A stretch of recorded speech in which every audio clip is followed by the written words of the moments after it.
Welcome to CSC443 Network Forensics. I wouldn't say that what we're doing on Fridays is Lyman, and I'm sorry for murdering that expression, but availability is the interest. And one of the things that I'm going to share with you this morning are some key points about our textbook if we get enough time to finish our examination of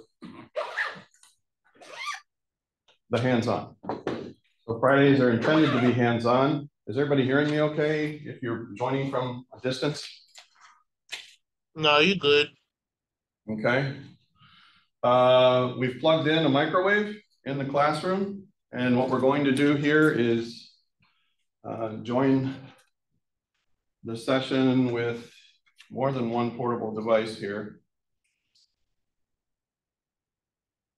So hopefully we can share a variety of things. The goal is to be hands-on. And looks like Buck's Wi-Fi is going to behave this morning, I hope. Yeah. And this device does have Zoom, I think. Yeah, it does. So we can fire that up real quick if we need to. Okay, so I do need to open up. So we were talking about social engineering just a moment ago, separate context, separate issue, but there's something that's playing out on the sidelines in this classroom that makes life interesting. And what we want to do is just check to see if there's been any casualties this morning. So I am going to look on our screen, our smartboard, and we're good. And I'm happy. This is, I'll explain more later in a separate session. When we get to the social engineering part of things, we may have guest speakers because there are many among us in our population that are gifted social engineers. In any case, there are more practical matters. So as you look at availability as an afterthought and a final challenge, in our module 1 solution, we wanted you to capture, everybody can see this, yes? Mm-hmm. We wanted everybody to capture practical matters from your own experience in the home. So, and are you viewing, is anybody seeing like the classroom on the video? Yeah. So you can see the classroom displayed on the video. Mm-hmm. Yeah. That's good. But the screen is sharing, correct? Mm-hmm. Okay, so yeah. One of the things that you want to do when I'm going to walk around a little bit because this is kind of liberating to have a class experience where I don't have to be pinned to the podium, right? But when you're at home, one of the things you want to do on a practical level with availability is to check your signal strength at different times with a handy app. And so if I share my screen now, and I'll do that in just a second, what you'll see are fluctuations. And that's because I'm going to be doing this with my handheld, and I'm going to get in close to other wireless devices. And hopefully you'll see variations in the signal strength, right? So you got to understand that on the physical realm, Wi-Fi is radio wave. So it's every bit as physical, and it's hard to wrap your head around this, but it's every bit as physical as the wires, right? So if you have wires, you got to make sure the wire contacts, the plugs on the end aren't loose, that the pinouts are correct. I have little testers. One of the things that you want to check, and this is an afterthought with availability, we go to Office Max and we buy a really nice big UPS because we care about the mothership, that you know, the big fancy Asus or whatever, the Nighthawk, right? That was a lot of cheddar to buy this thing. So we want to protect the baby. We want to keep the baby safe. So we put it on a nice nice battery backup. And we plug it into the wall without checking the ground.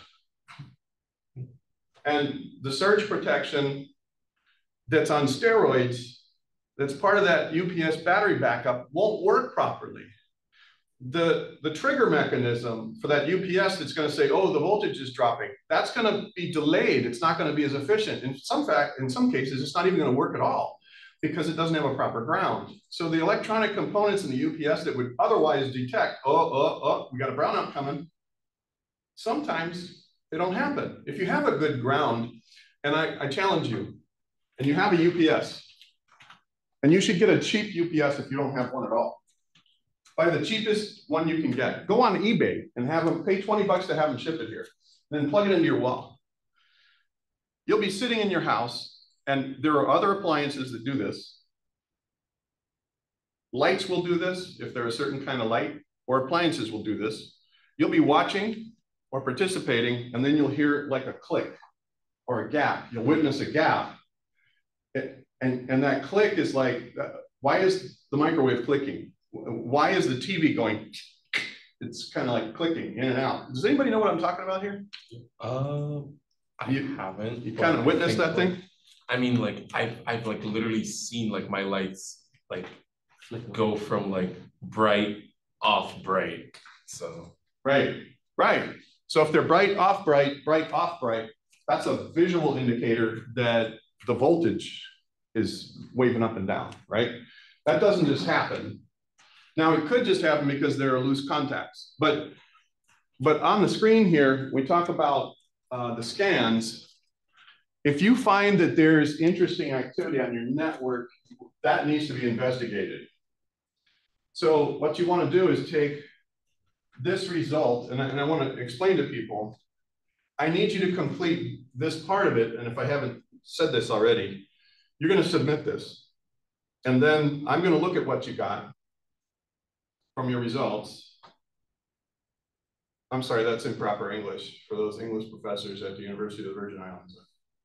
I'm going to look at your results, right? Not what you got. And then I'm going to have a separate conversation with you. And what I want you to do is to take it to the next level. We're going to identify some things that you can do. You're going to capture those actions or tasks, and then you're going to capture additional credit for this module, okay? So this is, think of it as a bank account. We're going to be banking extra into module 1. And for a change, we're going to treat availability like it is the most important thing. Because in our territory, it's likely the most basic challenge that we face. And I'm saying that again for those of you that could be joining us and watching part of this, and you weren't a part of the previous sessions, okay? So you have these 3 sets of results, but then let's get to the chase. If you have on your phone, and if you don't, you should pull up the Play Store or the apps, right? And what you should do, I'm going to see if I can join here. So I'm going to stop sharing, and then I'm going to see if I can share my screen from here. So where are we?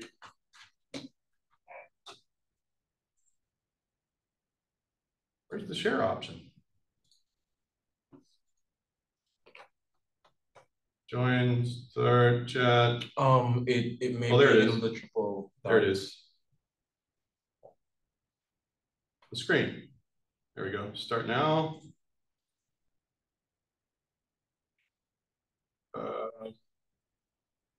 Do I have to give it permission over here?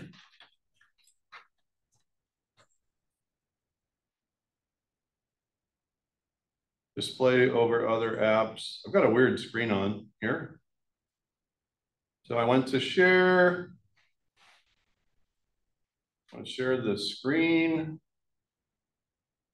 There we go. Start now.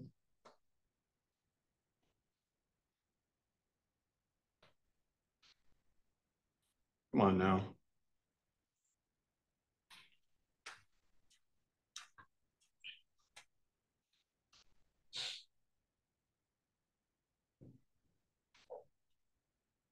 Well, shoot. This is not supposed to be happening.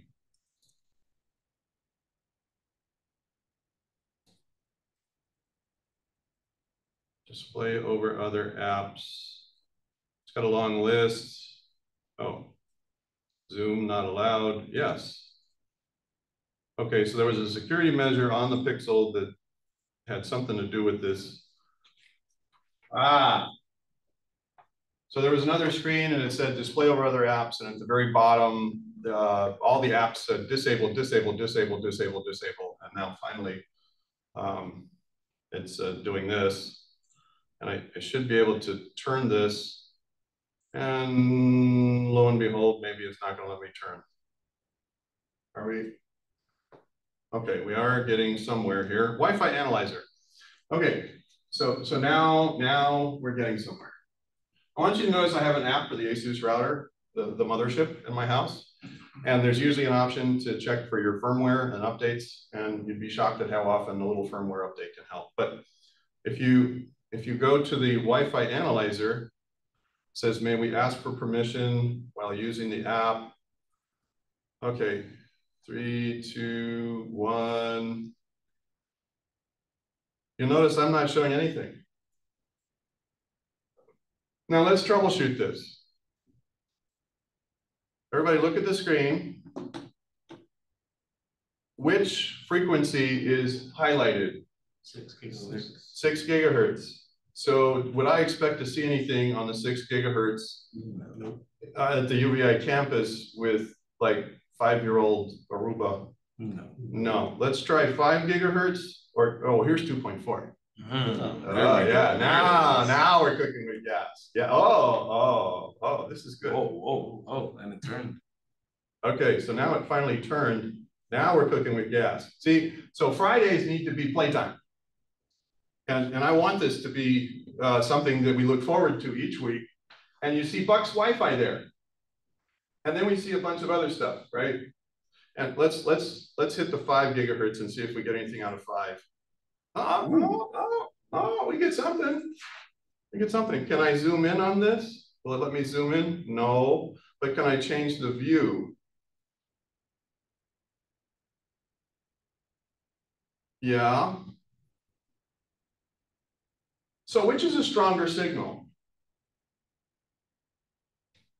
The higher negative number or the lower negative number in decibels? I need someone to guess. Higher? The higher, you can think of the higher negative number as a greater distance from the access point. So the lower the negative number, if I get a whole number decibel, it means I'm sitting on the access point physically. Like I've just flattened the antenna and parked it. That's what that is, right? Circle. Sorry, okay. The circle is a better view. Thank you. Yeah, I'm as high as going. See. Yes. So now you see. Okay. And let me see if I can minimize the other screen here, because I don't want this impeding the view. How's that? And how do I get that quote thing out of there? That ad. What was the name of this app again? Because I don't think I'm seeing it on the Play Store. Wi-Fi Analyzer. Wi-Fi Analyzer? Okay. Wi-Fi Analyzer. The creators are olgor.com. Right. Well, so I can scroll and I see RTP guest. So somewhere near here we have Wi-Fi. We have Wi-Fi we have Buck's Wi-Fi, right? And we also have RTP guest. So the RT Park has guest Wi-Fi.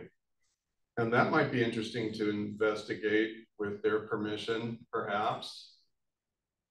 Because depending on how it's set, right? So here's -84, -47. Yeah, I like this view a whole lot. Whoa. So Buck's Wi-Fi. Question, the 1M, 72M is distance or different value? That's, I think M means meter. So this would be about 3 meters away. Oh. right? 1 meter, 1 M for Bucks Wi-Fi, and then RT Park guest, maybe it's in the ceiling somewhere near here. Those are, you know, this is a free app, right? So these are estimates. There's another Bucks Wi-Fi access point that's 23 meters away. And it's interesting that those two are not the same. Yeah.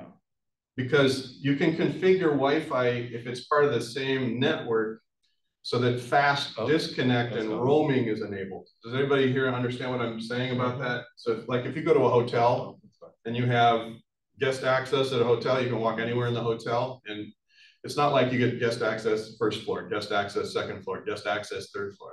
It's all part of the same thing. So these are really cool. And we're gonna do this again. So next Friday, we're gonna come back and we're gonna do some more of this, because understanding your local network environment is half the challenge when you're doing network forensics, right? Because I guarantee you, there's other people that understand your network environment really well. And those are the people you don't want in your Kool-Aid. So we have 3 different Bucks Wi-Fi signatures, right? Which means that they provide the same kind of connectivity. Are they different frequencies? No. SSID. No, this is 5 gigahertz. Now, is that consistent with 5 gigahertz as a medium? We know that 5 gigahertz, okay, this is a visual thing. The higher the frequency, is this true or false? The higher the frequency, the greater the distance the signal carries. True or false? False. Absolutely false. It's counterintuitive, isn't it? Yeah. You think more frequency, more data, you know, it's better connectivity, better only if you're close, right?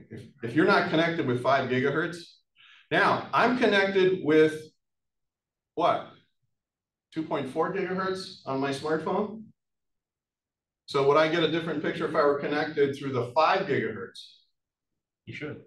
Oh, I should. Yeah. Absolutely should. But one thing you're going to find is that for 5 gigahertz layouts in a network environment, is that because it's impeded by the surroundings a lot more frequently, you're going to have smaller footprints and more of them that are distinctively separate. And that's natural, because 5 gigahertz is going to hit a wall with steel studs in the walls, and the overhead ceiling and fluorescent lights that dampen with all that frequency, all that noise, right? So there's a natural environment in here. So we're going to see footprint, and they're small, and that's consistent. Now let's shift to 2.4, because this is where the real fun begins. 2.4. 2.4, I'm going to go back to this. Wow, that's busy, okay? That's pretty busy. And let's see if I turn it this way. So there are a couple of them that really stand out. And you see the Bucks Wi-Fi is about 4 meters away, and that's 2.4 gigahertz. So it says that's about 12 meters. And then there's other stuff that's direct HP. I just love this. Okay, so let's take a quick side trip, shall we? HP was the reigning king of laser printers. Back in the day, they were large and in charge. In fact, they were the first people to put out affordable PostScript printing, okay? And what happened is that, now I'm gonna start walking around. So what we're looking for is, as I'm talking, I'm gonna walk around, and I want you to tell me if you see movement on the screen. And this is a free app, and maybe it samples only so often, so maybe we'll see it, maybe we won't. Let's go back to here. It does show you how to increase the refresh rate. Oh, it does? Yeah, it brought it up for mine, saying that you have to go to Wi-Fi and then go to developer settings and turn off Wi-Fi scanning. Efficient, I think it's efficiency, or you have to reduce that to 0 for Wi-Fi scanning. Oh. If you enable developer mode, if you're using Android, you could go to or enable developer mode and then look for Wi-Fi scan and tell me. Hakeem, that is so helpful. So as I'm walking around here looking at this, well, let me do this. All right, yeah, so the refresh rate needs to be turned up. And where do you access that? In developer settings. Yeah, that would be On your actual phone. On my actual phone. Yeah. Developer settings. So you go into settings. Are you gonna like walk me into a brick wall with a hack in front of my class? Developer options. Absolutely. Do you have developer settings unlocked as yet? I do have developer settings unlocked on this phone, I believe. Getting hacked in real Where do I time. access this? Check in the system. My phone is telling me go to developer options, and then go to networking. Uh-huh. And then from networking, you're going to see Wi-Fi scan throttling and then put it off.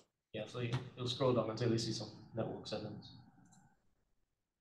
So you log in. Oh. Oh, this is cool. Yeah. It's apps. Networking, there you go. So these are the networking options on this. Scan throttling. Turn off Wi-Fi scan throttling. There we go. Why, thank you. It says mobile data always active even when Wi-Fi is active. Yeah, I don't know if I want that for this. That's the other wrinkle here. This is a mobile technology and it's 5G. Yeah. And 5G is superior in terms of data bandwidth, but 5G is the same dynamic that we were just talking about, right? So you have to have more antennas out for 5G. So should I go back and like network download rate limit, show Bluetooth devices without names? Oh yeah. Disable absolute volume. I'm gonna have to explore this. Disable Bluetooth A2DP. You could also speed up your phone in that developer options as well too. You can also what now? Speed up your phone. Oh yeah, right there. Take off animations, put animations to 0. It speeds up how your phone switches in between apps.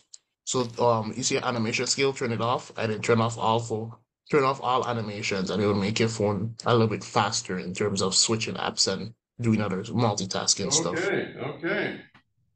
Oh, Danya-san, instructor, student become master. Okay, show hardware layers updates, show view updates. Ooh. Whoa. Okay, what's going on there? I don't like that one. That Mommy, make it stop. Make it stop. Oh, that's hardware. That was actually pretty cool. Okay, we're going to investigate that more. So you want to turn off show hardware layer updates. Turn off show hardware layer updates? Yeah. That was why it was flashing. That's why it was flashing? Yeah. Okay. So it will show you every time it updates the screen with a flash of light. Disable hardware overlays. Okay, so there's a lot of stuff in developer mode. I think what I'm going to do is close the Wi-Fi analyzer and then go back in and then start it again, just to make sure that if there were changes that we've made, that we've got a little bit more, yeah. Okay, so what I'd like to do is walk around the room and see if there's any fluctuation in should I do the dials or the lines? What do you think? Lines would be easier to detect. We have, no. It might be easier on the dials. Yeah, yeah, dials. Well, let's get more dials this way. Okay. Yeah. Okay, now we're cooking with gas. So what we want to do is use, oh, look at that. Oh, that's so pretty. Live motion. Everybody getting this? Oh, and there's a hidden SSID. Maybe somebody nearby is using their phone as a hotspot. True story. I was in the Charlotte airport. It said Charlotte free Wi-Fi. And there was more than one hotspot. Only one of them looked a little different. And I thought, yeah, I'm wondering about this one. So I connected to it. And I did something like this and I caught it. there was a hacker that was doing a man-in-the-middle attack in the concourse, and he was faking. He was basically mimicking the local Wi-Fi. So you would connect to it. Then he was using peer-to-peer or ad hoc networking, right? So boys and girls, don't try this at home. But yes, at home, if you have devices that do ad hoc networking, remember I said HP? We were talking about the HP, right? Check it out, Spicy Grill on the map. Woohoo! That's on the other side of the wall, across the field and through a building. 127 meters. Oh my gosh, what do they have? They have a 3-meter wide dish or something. That's impressive. They must have something really good going on there. And now it's gone again, right? Oh no, it's there. It's there. Spicy Grill 2.5 or 2.4. I'm getting negative 61 for my first option for the 2.4 gigahertz. Yeah. I think, so let's talk about HP for a minute. HP wanted to stay king of the mountain. So as their printing options, their models and features progressed, they wanted to keep it easy for people to just be able to connect to and use these things. And they started embedding web servers, like full scale. This is a web server running on the device or running in the cloud with software that connected to the web server. So people could do internet-based printing. Internet-based printing is an Achilles heel. The other thing that they did was they started doing all sorts of things with peer-to-peer networking, that ad hoc networking I was just talking about. Put another way, you're not connecting to your Wi-Fi so that the printer, which is also connected to your Wi-Fi, over which you have control, is happening. In many homes, what's happening instead is that you have a competing Wi-Fi signal with the printer, and you're connecting directly with the printer. Your device, not to the Wi-Fi router where you can track things, where you can see, oh, is this opening a hole? When you do GRC shields up and you're connected, everyone is connected to what? The gateway. Everybody's connected to the Wi-Fi router. That's a different scenario than, oh, I'm talking direct. I have a direct flight to the HP printer because I just want to be able to print stuff. Could you scroll like down real quick? Yes. So what I'm doing, I'm going to walk around a little bit. So I realized something. Yes. This app is able to like tell us essentially what Wi-Fi router brand like it is. Mm-hmm. Like for instance, as you said, Aruba, there's a Cisco Mera, TP-Link, Hewlett-Packard. Packet, that's HP. Yeah. And that is a Wi-Fi router. It's a built-in Wi-Fi router on the Hewlett-Packard printer, and it's barking, it's winking at everybody going, touch me, right? Because they want to make it easy. Now, whenever you make access easy, that's extra exposure. And this is something that a lot of people don't get. So one thing you can do to improve the security of your home environment is to turn off the direct connections with HP printers or other printers on an ad hoc. Just make sure that nothing's using ad hoc, okay? Now, I'm walking around and what I'm gonna do is walk 2 or 3 feet and then I'm gonna stop. So, and I'm gonna get near each of you to see if there's something really interesting going on. Then I'm gonna take some of my lunch and I'm gonna walk over by the microwave while I hit the engage button and let's see what happens, okay? So let's do the one thing first.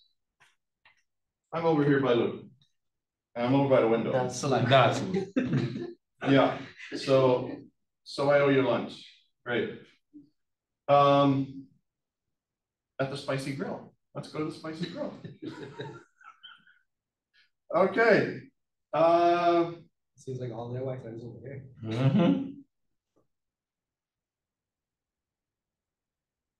What's going on with Buck's Wi-Fi? which one? Did you see what's happening with Buck's Wi-Fi? It's fluctuating. So that is a telling thing. We're on 2.4 gigahertz now. It's fascinating, if you will. And RT Park guest. Now, Buck's Wi-Fi is a managed Wi-Fi system. So what's going to happen is that as other Wi-Fi signals come into the picture, I thought I'd have a minor problem. I'm going to check with ITS first because I want to clear with them first. I have the mothership.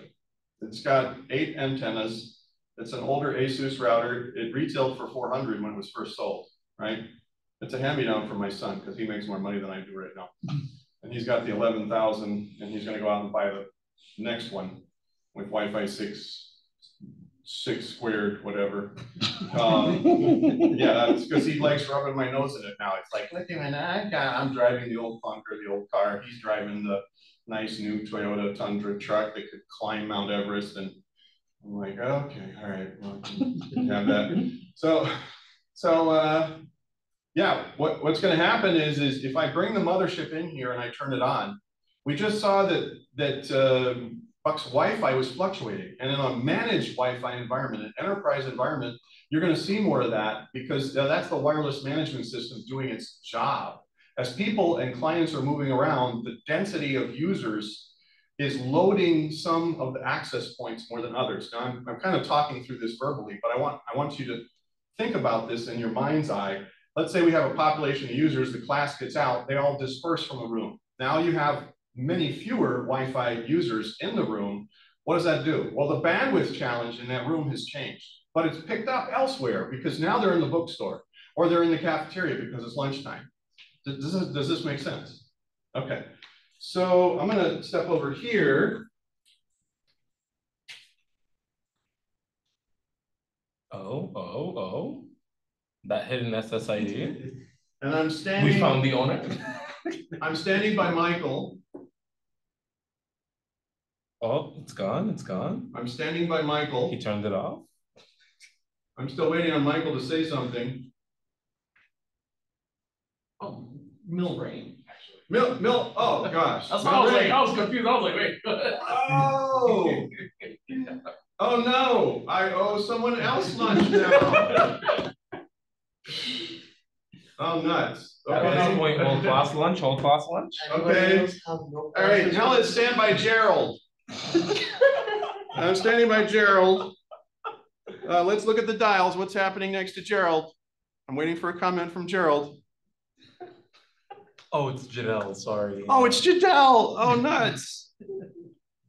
So Fridays, we want Fridays to be hands-on. We want it to be in person. And if you're joining us remotely because you can't help it, you miss out on lunch because I'm buying lunch for everyone today. It's my birthday soon, and I'm buying lunch for everyone. Let's go. All right. That hidden SSID keeps appearing. That's what I'm doing. All right, so now I buy Lamar. Lamar. These names are insane. Leroy. Leroy. I'm standing next to Leroy. Okay. So you see some fluctuations as I move around the room. Yeah. Now, let's say that we have a signal at the 2.4 gigahertz and it's jammed because of the microwave. The strongest signal in the room should be impaired by the jamming. So if I have a leaky microwave and I start to heat something and I'm right here by the microwave, first of all, I'm going to get a baseline. So I am standing off the view of the screen now, right? But I'm standing like I should probably stand like right here. And I'm going to wait. And this is the pose I'm going to use after I engage the microwave with my lunch. Okay? R2P executive. Which one has the strongest signal? R2P executive. And what's the decibel rating? -50 to -48. Okay, let's see if it's stable and it stays in the -50 to -48 range. Is it pretty much staying there? You can probably rest it on a windowsill there. Yeah. Yeah. Or you could put it on the microwave itself. Here, I'm gonna put it like put it on a chair in front of the microwave. I'm gonna put it on the Cook the phone. Yeah.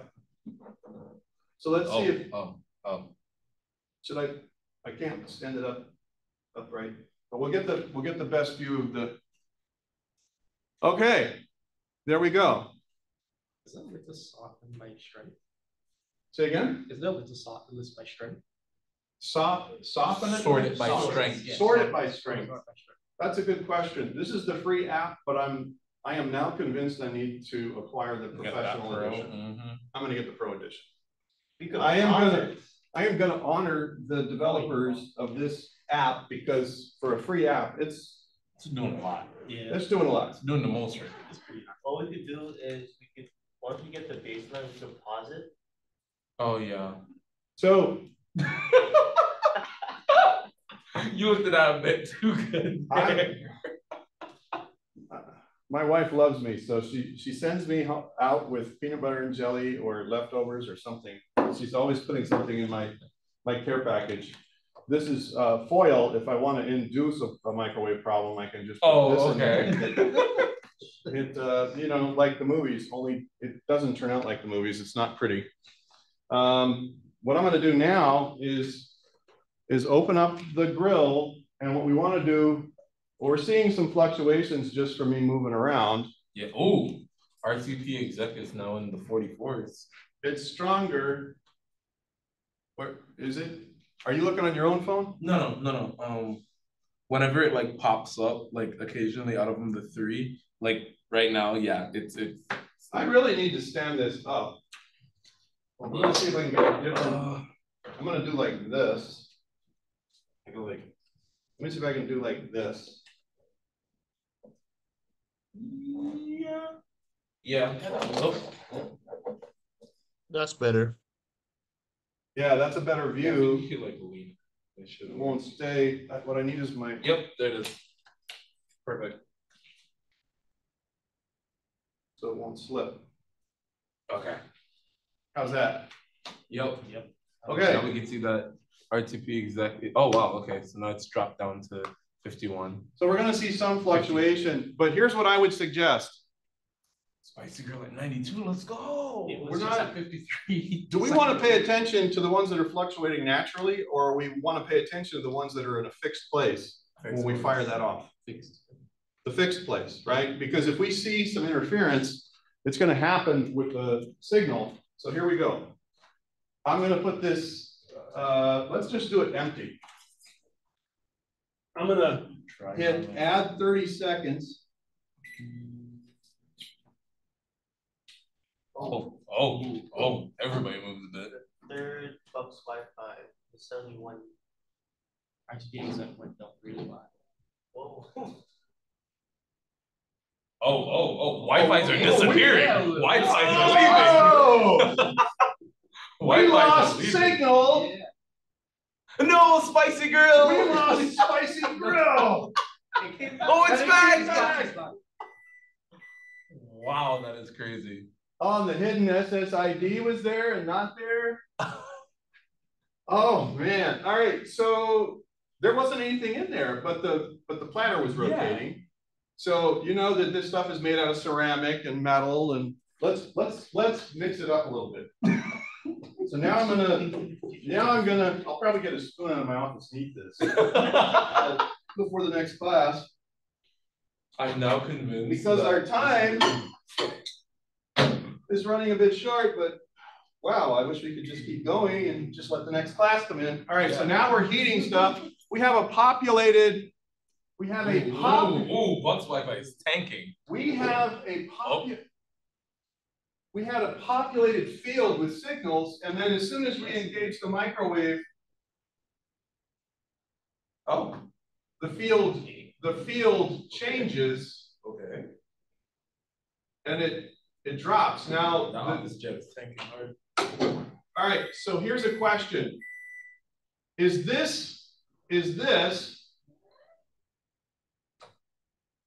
can we draw a definitive conclusion about what we first witnessed? Yes. The microwave, when filled with something, seems to cause less disruption than when it has nothing in it. Could it be that the microwave energy is being absorbed by the food? Yeah. Okay. I think it's because like there's something in there for it to go into. It's not getting scattered outwards. Yeah, so the actual microwaves are actually being like buffered by your food instead of just like going out. So the engineering that went into that microwave, I'm guessing they had great shielding when the first generation of microwaves came out, and they had all sorts of steel around it. And then as time went on, they needed to be able to compete against other people who were selling microwaves. So they had to reduce the amount of materials that was going into the models so that they could produce the appliance for less and sell it at a discount compared to their competitors. So they cut down on the materials. So now what they've done is maybe they've done tests in a laboratory, or maybe it's not that at all. Maybe they just keep removing until they get sued. Because some people operate like that. Now, here's a question.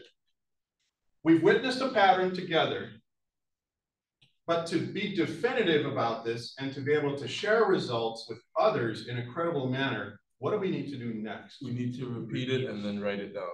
We need to repeat it, yes. And capture, and we want to document variations. We want to document dependencies. I want to see what happens with this picture when we turn off the HP printers. Because they're chatty Cathys and it's ad hoc networking, it's peer-to-peer networking, and that's in the mix. And it's a good bet that the managed Wi-Fi is fluctuating just because students are moving around and because of the ad hoc wireless in the neighborhood, right? So I'd like to repeat the same test, but I'd like to do it over and over and over again with different scenarios. And that's where you rope in your other stakeholders. You go to RT Park and you say, hey, we're doing something and we think that some of us are being radiated with microwaves. And we have some proof here and we'd like your help to test to see what's going on. And we promise we're not going to put it on Facebook. RT Park occupants radiated by microwave energy. No, that's not the kind of thing that we're going to be putting in there. Do you understand what I'm saying, right? Okay. Yeah, it's not going to go on Facebook, but it will go on YouTube. Yeah, it will go on YouTube because this class is going on YouTube. Yeah, this class is going on YouTube. I would like to repeat this without the food again to see if this will narrow the field again. And if it doesn't, then that raises even more questions. Okay, what did we witness the first round? We need them to remember what material that bowl is made out of. I mean, it's pretty much just glass, right? Pyrex glass. Yeah. Yeah. Pyrex glass. It's supposed to be oven safe. You're supposed to be able to take it out of the fridge and put it in the oven and all that kind of stuff. Ooh, next time we should try plastic. All right, so we're hitting this again. Without food in the microwave. This is our last trial, and then we'll have to close because we got another class. Buck's Wi-Fi is tanking again. If spicy grill drops, it's all over. In the SSI. If we're seeing motion on the field and there's significant changes playing out in real time, then we're onto something. And what the heck was that? The ceramic platter just turned. We didn't see quite the same result, quite the same. Oh, but we have a new occupant in the room with a new Wi-Fi device. Oh, not that you're eating up the bandwidth. No, not that. It's no longer a controlled environment. Not no longer controlled. Not that Aaron. Not that Aaron meant to disturb anything by entering the room. What do you think, Aaron? It could be the plate. Oh, he's so polite. What am I doing wrong, Aaron? How am I addressing you? It's Eric. It's Eric. I owe you lunch. Well, we've been in class for 2 weeks. And somehow I managed to screw up everyone's. So, lunch is on me today. Or if you want to set a time, because this was spontaneous and you got stuff you got to do at 12 and you'd like to cash in. What we can do is agree that we will meet somewhere on a Friday. These individuals in the classroom, okay? And it's on me because I'm celebrating. We are starting something new this season at UVI. We're going to do hands-on. It's going to be interesting. We're going to make it real world. And what I want you to do is to finish your solution so that when we get back on Tuesday, I can see what results you get from your solution, and then we try some new things. But I also want you to go home with your own microwave. And I also want you to walk around like we did, and I want you to park it there, because if you see the same thing that happened in the first round, and it's consistent, and your microwave is older, it's time to get a new microwave. Because you're not just interfering with the Wi-Fi signal, you're also putting microwave energy out in your kitchen and around others, okay? So, all right, so who says network forensics isn't practical? Right? All right. So on this note, what we're going to do, before we stop recording, we have 60 seconds to capture. I'm going to go ahead and stop sharing my screen. Are there any questions or comments from others? Any questions or comments? If you turn off ad hoc from the printer, right? Would you still be able to like Wi-Fi direct into the printer, or will you just have to use a cable? That's a great question. If you're printing direct to the printer, you would want to use a hard cable. But you could easily turn off the Wi-Fi or ad hoc, the peer-to-peer feature, if there is an option to disable it. And if you connect your printer instead to your wireless router, then you can still print wirelessly. You're just doing it in a controlled environment, and it's more safe, and you don't have the extra interference, because that network connection is being brokered through the Wi-Fi router, which is also managing the other wireless connections, if that makes sense. Also, this is something you need to do that I'm going to recommend to everybody right now. If you're not using guest Wi-Fi on your router at home, don't walk, run home. Set up guest Wi-Fi. When people come over, I don't care if they shared a blood oath with you in first grade. I don't care if they're your first cousin and you caught them and kissed them. I don't care who they are in your friends and family circle. I don't care unless they share your DNA as immediate family members. You do not give them your Wi-Fi. You change, and then after you set up guest Wi-Fi, please change your Wi-Fi secret ID and the passcode, the passphrase. Shake off the uninvited guests. Because I guarantee you, if you don't make that change, you're going to have more variability and more exposure, simply because you got people who are going to do things when they're under your roof that they can't afford to do when they're under their roof. That's human nature. So as you go home and you explore with joy your home network environment. Have you ever checked like the default passwords for like your guest Wi-Fi for your home network? It's crazy. Yeah, it's crazy. Yeah, that's an excellent thought. Okay.